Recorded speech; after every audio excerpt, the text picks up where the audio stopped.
Hey everyone, welcome back to the channel. I appreciate you taking the time to join me today because we have a brand new story to dive into, one that left me questioning everything I believed about love, trust, and commitment. My name is Gary, and if there's one painful lesson I've learned, it's that you never truly know what's happening right under your own roof. People always say that love is built on trust. They tell you that when you find the right person, you should give them your whole heart without hesitation. But let me tell you something. Trusting blindly isn't loyalty. It's foolishness.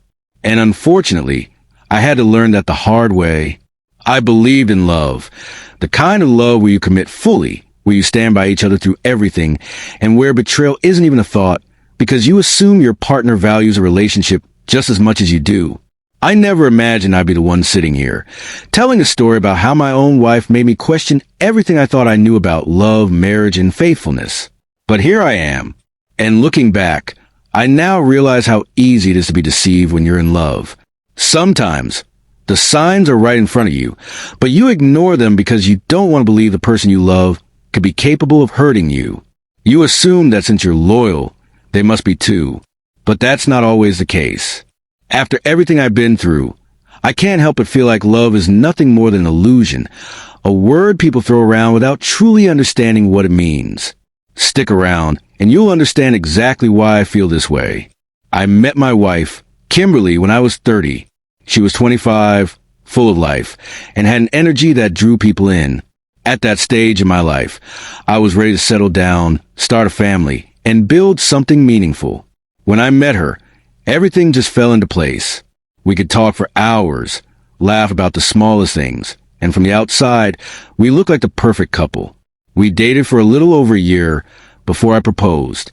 Some might say that was enough time, but in my heart, I believe I had found my person. There were no obvious red flags, nothing that made me second-guess my decision. We had shared interests, we genuinely enjoyed being together, and everything felt so natural, like we were meant to be. After we got married, life was good. We moved into a house my mother owned, settled into our routines, and for a while, I truly believed I had everything I had ever wanted. In the beginning, we did almost everything together. But as I now know, the deepest betrayals often come from those you trust the most. One day, Kimberly casually mentioned that her phone was acting up. It kept freezing. The battery drained too quickly, and some apps refused to open. She was frustrated, so I told her I'd handle it for her. Thinking it was just a minor issue, I took the phone to a repair shop, expecting a quick fix. But when the technician examined it, he told me that repairing the device would cost almost half the price of a brand new one. That didn't sit well with me. If I was already going to spend that much, I figured I might as well just get her a new phone. I thought she'd appreciate the gesture, and honestly, I liked the idea of surprising her. What I didn't know was that this seemingly small decision would change everything. Before transferring her files from the old phone to the new one, I decided to do a quick check to make sure everything was backed up. Photos, contacts, messages. The usual. But as I was scrolling through her menu, I noticed a disguised folder, one that wasn't visible among the regular files. Something about it felt off. My gut told me to open it, and when I did, my entire body went cold. Inside that hidden folder was a dating app. My brain struggled to process what I was seeing. Why would my wife have a dating app? Confused, I tapped on it and started scrolling through her messages. And that's when my heart shattered. She had been talking to other men, not just recently, but even before we got married. Some conversations were playful, some were outright flirtatious, and others were so explicit I could barely stomach reading them. My fingers tightened around the phone as I read line after line. Different men, different conversations, but the same pattern. She laughed at their jokes, encouraged their advances, and responded in ways that made it painfully clear this wasn't just innocent banter. She had been doing this behind my back the entire time.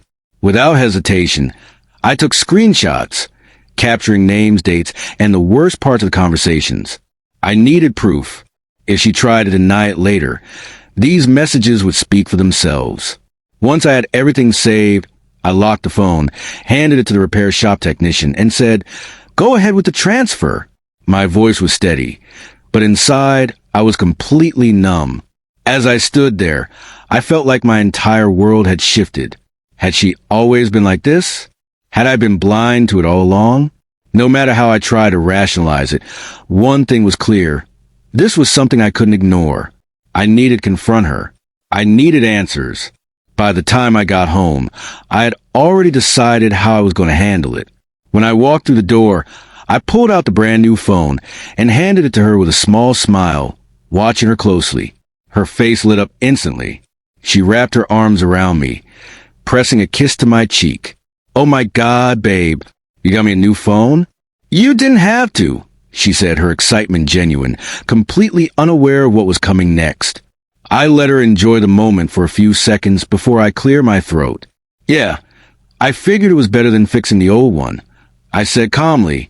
"By the way, I looked through your phone before the transfer started." Her smile faltered, her body stiffening slightly. "Excuse me?" she asked, her eyes narrowing. I held her gaze.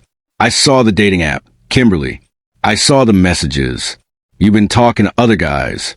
For a moment, she just stared at me. I could see the wheels turning in her head as she tried to figure out how to respond. Then she scoffed. "You went through my phone? Seriously, Gary? That's an invasion of privacy. Do you not trust me?" I expected that reaction. Deflection. Turning it around on me instead of addressing what she had done. But I wasn't going to let her manipulate the situation.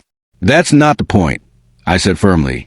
"I want to know why you have a dating profile, and why you've been talking to other men." Her expression shifted again, and I saw the realization sink in. She knew I wasn't backing down. "Look," she mumbled, "I wasn't trying to do anything serious. I was just, I don't know, bored, I guess. I never actually planned to meet anyone." I clenched my jaw, my voice low. "Do you understand how messed up this is? Steadily giving attention to someone outside our marriage is the first crack in the foundation, the way things begin to fall apart. And I refuse to let that happen to us." She looked at me, her eyes flickering away, like she couldn't bear the weight of what she had done. The guilt was there, plain as day, but so was the resistance, the silent hope that I just let it go. I took a deep breath, grounding myself before making my stance clear. "You need to end this. Delete the app. Cut off every single guy you've been talking to. I need to know this will never happen again." She hesitated for only a moment before nodding, her voice soft but firm. "Okay, I'll delete it." Right then and there, she pulled out her phone, opened the app, and uninstalled it while I watched. I should have felt relief. But something in my gut told me this wasn't over. For the next 8 months, life moved forward as if nothing had ever happened. Kimberly had given me her word, and I forced myself to believe her. Every time my mind drifted back to those messages, to the conversations she had with other men, I pushed the thoughts away. Relationships require trust, right? If I kept questioning her, I'd only push her further away. But trust isn't something you force. It's something you feel. Whenever her phone vibrated, a cold, uneasy feeling settled in my stomach. Still, I ignored it. I refused to be the paranoid, insecure husband who smothered his wife with suspicion.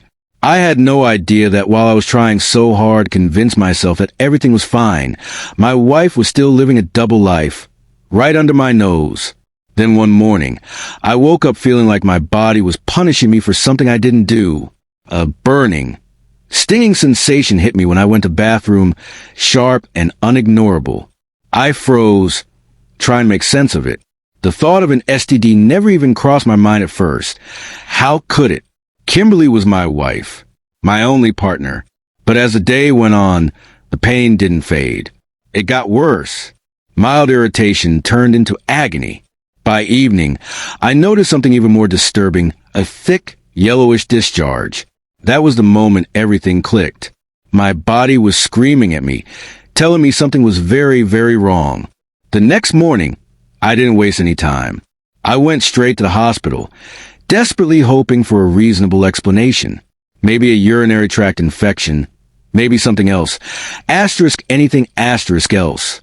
But after a full examination and lab tests, the doctor sat me down and gave me the answer I had been dreading. "You have an STD," he said simply. I stared at him, waiting for more, waiting for some other possibility. But all he added was, "These infections are only transmitted through sexual contact." That was it. That was all I needed to know. My wife had been with someone else. There was no other explanation. I walked out of that hospital in a daze. That night, I lay in bed next to Kimberly, staring at the ceiling while my mind raced through every possibility, every excuse, every desperate hope that somehow, some way, this wasn't what it seemed. But the truth was staring me in the face. The next morning, I was already awake when she walked into the kitchen. She kissed me on the cheek, and I had to fight every instinct not to push her away in disgust. I let her pour herself a cup of coffee, let her take a seat, let her take a sip. Then I looked her dead in the eye. "Kim," I said evenly, "have you been with anyone else?" The shift in her expression was immediate. Her face twisted into an offended glare, as if I had just accused her of a crime. She scoffed, put her cup down. "Excuse me? What kind of question is that?" "A simple one." I pressed, "Have you been with another man?" I could see the anger building in her eyes. "I can't believe this. Are you seriously accusing me of cheating? After everything we've been through?" I didn't blink. "Did you cut off the guys from that dating app like you promised?" That was when she exploded. "Oh my God, you're really bringing that up again? I told you I deleted everything. Do you have any idea how exhausting it is to be with someone who doesn't trust you? This is ridiculous, Gary. Absolutely ridiculous." But I wasn't backing down. "Then hand me your phone," I said. She recoiled slightly, pulling it toward her. "No, that's an invasion of privacy." I nodded slowly, as if considering her words. "All right, then let's go to the hospital and get tested together."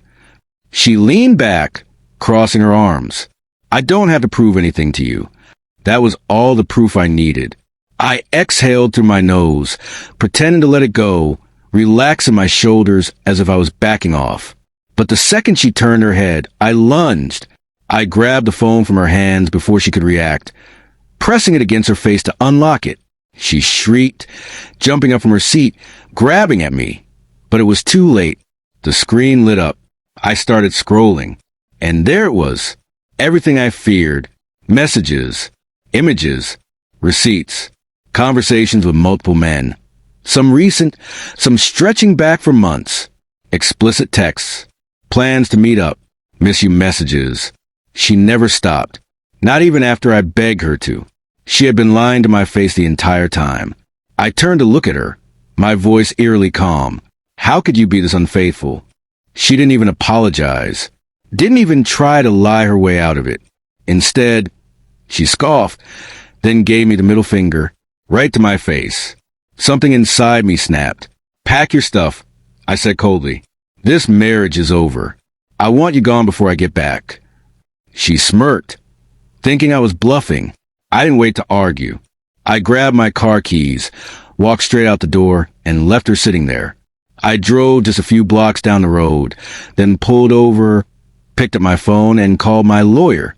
Find me the best divorce lawyer in town. I want this done immediately. By the time I arrived at my parents' house, I already knew I wasn't going back. I told them I needed time, but I didn't explain why. Not yet. I couldn't. When I finally returned to my place 2 days later, it was empty. She was gone, and I didn't have to wonder where she went. It didn't take long for the truth to find me. She had moved straight into another man's house. One of the guys she had been seeing behind my back long before I even knew what was happening. That realization burned in a way I can't even describe. Divorce wasn't just painful, it was brutal. People talk about it like it's just paperwork, like you sign a few documents and walk away. But the reality is much worse. Divorce is about untangling yourself from the life you built with someone who never really belonged to you. It's about realizing that the person you sacrificed for, the person you thought you'd grow old with, was nothing but a lie.